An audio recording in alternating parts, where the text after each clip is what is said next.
Magandang araw mga kamodran, dito ulit ang inyong Modron Belay. For today's video, ayan, meron po tayong binisitang isang simbahan, malapit lang kasi ito sa dorm nila ate at lagi naming dinadaanan at nagkaroon tayo ng konting oras para mabisita ang loob ng simbahan na ito. Ito po ang Porta Maria, dito po yung sa Naga City. Ayan po ang entrance niya. Nung dumating kami ay sarado po. Kaya dito ako dumaan sa gilid at buti naman binuksan nung nasa loob na tayo dahil siguro inihahanda na nila dahil magkakaroon ng misa.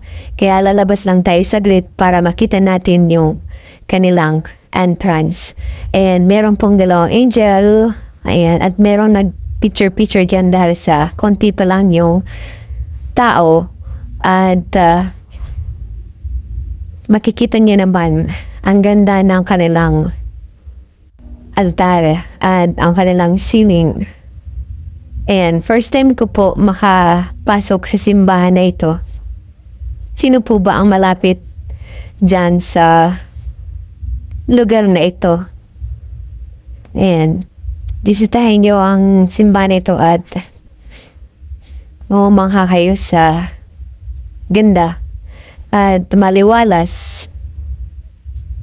Kahit siguro siksikan ang mga nagsisimba, hindi may initan masyado dahil sa ang luwang ng loob ng simbahan. Ayan. Wala akong masabi, kaya panoorin niyo na lamang po.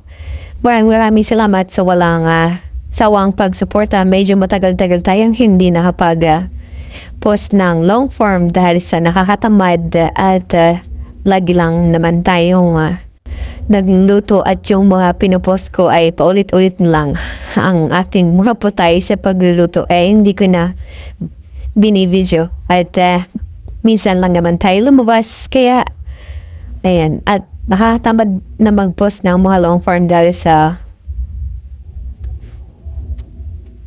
alam niyo na at hindi naman talaga tayo palaging nagpo-post ng mga video at nagkakaroon lang tayo, kung saan tayo nagkakaroon ng kita, doon tayo mag-focus, o diba? Picture, bonus, alam nyo na yan.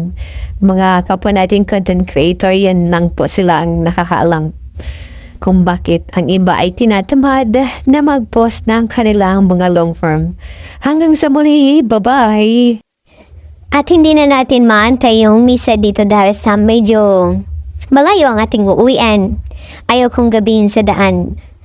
At siguro sa susunod na lang tayo magsisimba dito.